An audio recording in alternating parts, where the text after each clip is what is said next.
Okay. All right, moving right along here. We have a special treat for you right now. Banking, as you know, is one of the biggest sectors in the world, and it is currently being disrupted. A lot of the banks are scared of the fintechs coming out there. So what does it mean to get disrupted today in banking? I like to ask people all the time, how many of you have a relationship with your bank? Like, I have a relationship with my iPhone. I'm not going to move away from my iPhone. Would you move away from your bank? Well, let me tell you, banks are in a panic for the most part because they need to build relationships with their customers.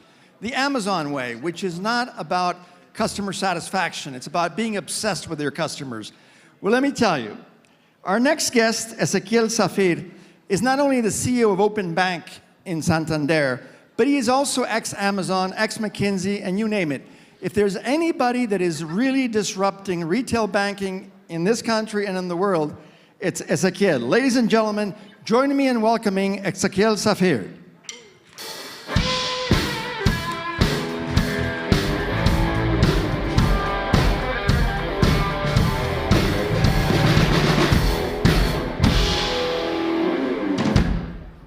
So thank you very much, Paris. I think after such an introduction, I can only go worse. I probably have shut up and go. But today we're going to talk about the bank of the future and banking of the future. And I'm going to take just 2 minutes to cover Open Bank for those here that are not familiar with us. And then I'm going to talk about why we need to change and why there is a sense of urgency, not just for banking, probably for most industries where you guys work. So Open Bank is the digital bank of Santander Group. As you know, Santander Group is a bank with more than 160 years of history. And Open Bank has already more than 1.2 million customers. That makes us, together with more than 10 billion in customer resources, probably Europe's largest digital bank, and by a measure. Besides being the largest European digital bank, we have a full portfolio that actually no digital bank can do this. We go all the way from your credit card, your current account, to a proper platform where you can invest and save. And we have also a robo-advisory, including micro-investing and investing by objectives. We have around already 1.5 billion under management in our platform. Our philosophy basically is trying to stay within one app, as compared to other banks that have some kind of what we call app proliferation. Our clients have one app. In that single app, they can do their banking stuff. They can buy and sell shares, manage their investments. They have the credit cards. They have a PFM with information about how they spend. Everything is in that app. Besides, we have a challenge, and we call it the Single Session Challenge. This is, if you remember, when Amazon launched the Single Click Challenge, trying to get you to buy in one click, and they did that. At Open Bank, we know that you cannot buy banking products in one click. We're shooting for one session. You should be able to start your session and get your credit card done and delivered quickly with simply one session. Then we are trying to make it super simple to use. And this is a lot to say, actually, because there is a temptation when you guys get into designing your app, designing your digital business, to throw everything to the client. Everything you can do and technology can do, throw it to the client. We're not like that. We're more conservative. We are following exactly relevance for the customer. So if it's not relevant for the customer, we don't do it. And that makes it actually not only very personal, but being a bank, you have to remind yourself that you're dealing with people's money. So we take it very seriously to be a very, very fair bank. And this is like a lighthouse for us. When we design the bank, when we talk about our strategies, we always try to make it as fair as possible. Starting from the customer, everybody writes this. The fact that you start from the customer has 2 big implications for any digital bank. The first one, you have to be full service. Nobody wants a debit card that has no other functionality. People want a bank. A bank is an institution that helps you to save your money, helps you to spend your money, and helps you to keep your money. If you cannot do those 3 things, you're not a bank. And that's what we are. And finally, web and mobile. You have to be in both, in web and in mobile. Just you have to resist the temptation to do anything mobile only. It's a mistake. People today have their time and their space for mobile, their time and space for desktop. I give you some numbers, which actually is not in the presentation, but I think is useful. You know that Open Bank sells mortgages online, 100% digital. We have 1 million customers, no branches, just one. So to sell a mortgage digitally, which is the most complex process, 80% of our customers start the process with a mobile. Why? Because they're shopping for a mortgage, and they are in the tube, in the metro, they are at home, whatever, they're with the mobiles. 80% of our customers finish the process in the desktop. That's how the journey goes. Starts mobile, finish desktop. But not a few of them. 80% start mobile, 80% finish desktop. That means that the app-only version, the world is not ready, and also it probably will never be, because a big screen for some decisions is comfortable. You can also share. You take some decisions together with your partner when you buy a house. A big screen helps much more. More about Open Bank and our technology. We are public cloud-based, and we are based in the cloud for many reasons, but especially because the amount of data we need to crunch, we need to manage, and the real-time functionalities we offer to our customers require us to be in the public cloud. That means that we have 100% APIs and web services for every single service, and some of them are private, others are published, some of them are direct, 100% for us, others are consumed by fintechs we work with. And then artificial intelligence and machine learning. At Open Bank, we do everything is data and fact-based, and we have machine learning for every commercial action, including propensity. We have machine learning for AML, which is anti-money laundering, for fraud detection, for all the risk algorithms. It's fully machine learning. And that's it for Open Bank, and I think it's as much time I can take you guys to talk about our bank, because we're very proud. I'm going to go straight to the need to change, and actually, I'm going to talk banking, but it could be general for any other industry. So let's start back in 1475. It's 500 years ago, so we have about one slide per year, so get comfy, and we're going to go slowly. So this is a bank back in 1475. It's an old painting. I couldn't get a better version. So what you see there, guys, is actually a bank. A bank has two tellers dressed in blue. It's Open Bank Blue. They're writing down the money. This is in Venetia. Remember, the world was very global back then. The Mediterranean was what is today the world. People didn't know anything else, so they thought that was the world. And if you look for the percent of goods that people were consuming in Amsterdam or in Venice that came from our faraway lands, the world was as global as today or more. And the problem with those days was working capital. You were taking your ship all the way to Middle East to get fragrances, whatever they were getting there. Species, hello. And what was happening? They were taking 10 months to do a trip. And if you need 10 months, somebody needs to finance that. Those were the banks. A bank was literally a bank, a bench, 3 columns. You see 1, 2, 3 columns, and what else? And a queue, a very long queue. And if you see the queue, it's mostly priests and women. The rest were actually probably sailing there. So this was a bank. Let's keep this image in mind. Let's go forward now. Let's take a look at the world back then. This was high-tech, big time back then. If you see this guy is heavily armored. And I'm serious. This was a heavy R&D. If you read history, people like Leonardo da Vinci was an R&D specialist working for different army specialists. And I know there is like the technology in the helmet, everything. It's amazing. This horse, by the way, guys, and it's obvious I think I like history. People on this horse loved it to go really fast, really straight. They couldn't turn really well. So were not as good to fight as they look like. And we know when we develop very, very big and silly applications, they're not very easy to use. The thing is that we are, according to Chinese, a very lucky generation. The Chinese say something like, wish you live interesting times. Well, wish not, because actually we are living interesting times. And that is something that happens only once in a while. And that is 2 different generations being offered at the same time in the market. This is actually, let me see if the slide is here. This is actually what happened to everybody here over 40. We were all super happy with our BlackBerries. When we saw the iPhone, we said, no way, where are the keys? No keyboard? Really? Guys, forget about it. I was really one of the last to switch to iPhone. And I still keep my old BlackBerry somewhere there. Not different for the car industry.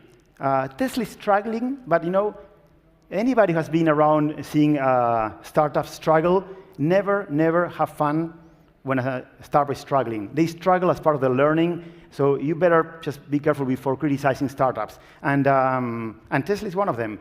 And I think the future will clearly be in one of these two cars, and I think you all know where the future lies. Okay, let's go fast forward 500 years. I'm gonna get some flashy square water here.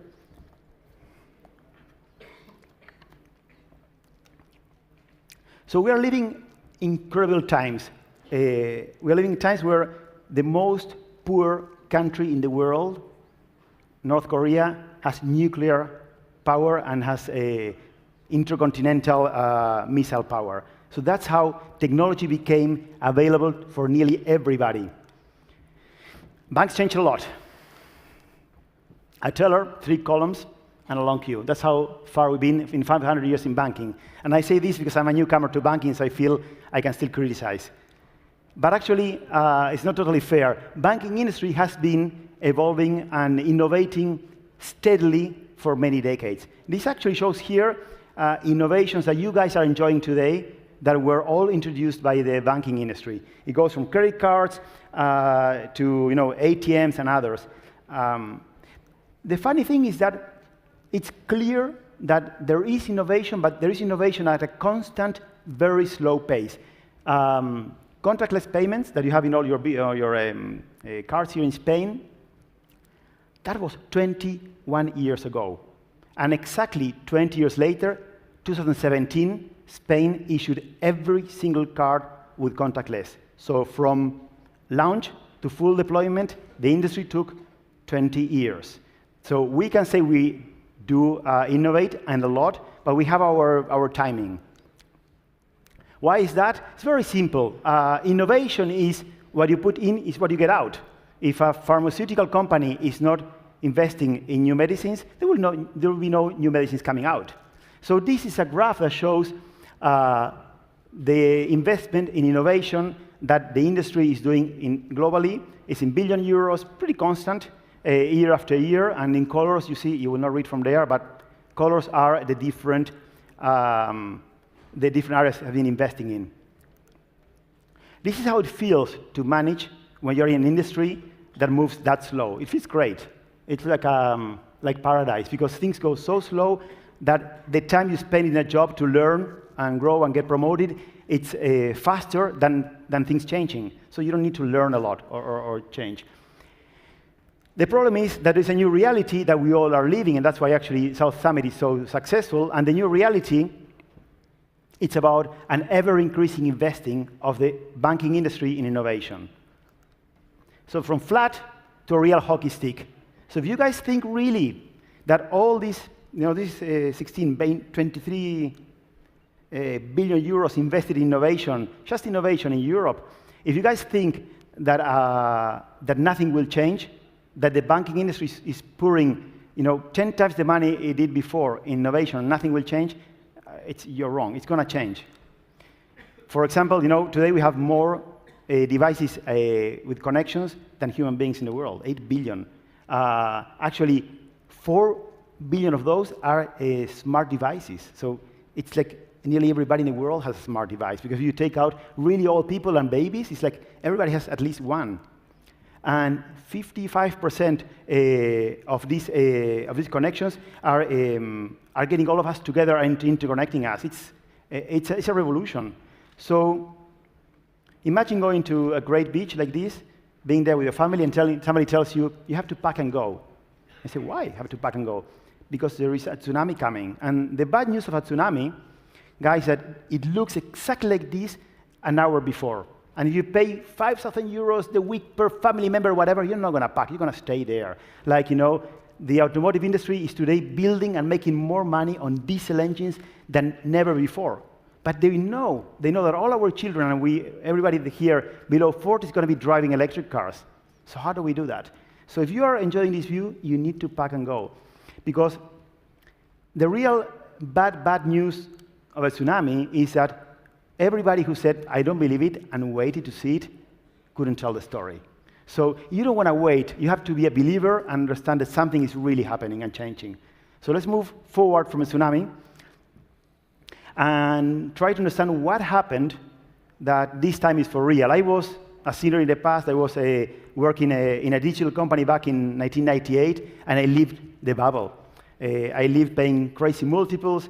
I've seen it happening. And what is different? What really changed in the past years that this time is for real? I will give you a few cues. The first one is what happened to internet access that was not like this before. There are 3 bullets there. Read the first one because I cannot pronounce it. I'm Argentine, I cannot pronounce those English words. But it means everywhere.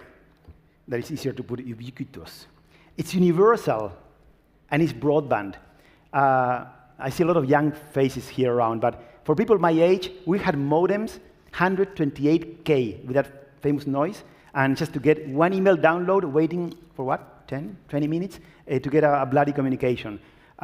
Today, my mobile phone, that is somewhere there, I hope, has more computing power than the space shuttle that blew up in '86. So it's crazy. So if internet is everywhere, universal, and it's broadband, if the computing power of everything, devices, the cloud, today we have in the cloud, when you're in the public cloud, you have infinite computing power.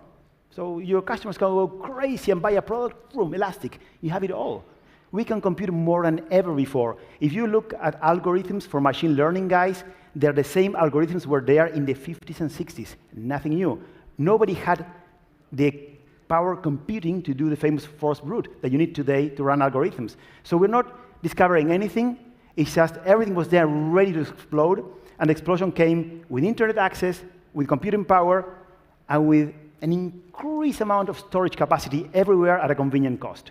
Today we can store ingenious, crazy amount of information in the cloud and compute it. And all of this can be done real time. Actually, when you open your Open Bank app and you check your investment portfolio and your stock, our app does real time without customers getting even a second of delay, checks the stock exchange, checks your own portfolio, matches one against the other, tells you what you can buy and sell, and does a peer group market indicator that says if people are buying or selling and what they're buying. All of that takes me longer to say it than to take it into your app. That's because we are in the cloud. Try computing that, try doing that and storing that in servers at home. You will do, this is a great business for server makers. And then everybody talks about acceleration. People talk about exponential future. The fact that Open Bank, it's a fully digital bank and has more than 1 million customers, the fact that last year Open Bank grew more than any other bank in Spain with a 23% more size of the bank, 1.2 billion growth in 1 year, means that it's happening now.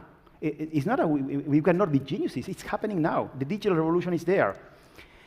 So I have a question for you guys, and this is something I use a lot in my presentation, so if somebody was in a previous presentation, I apologize, but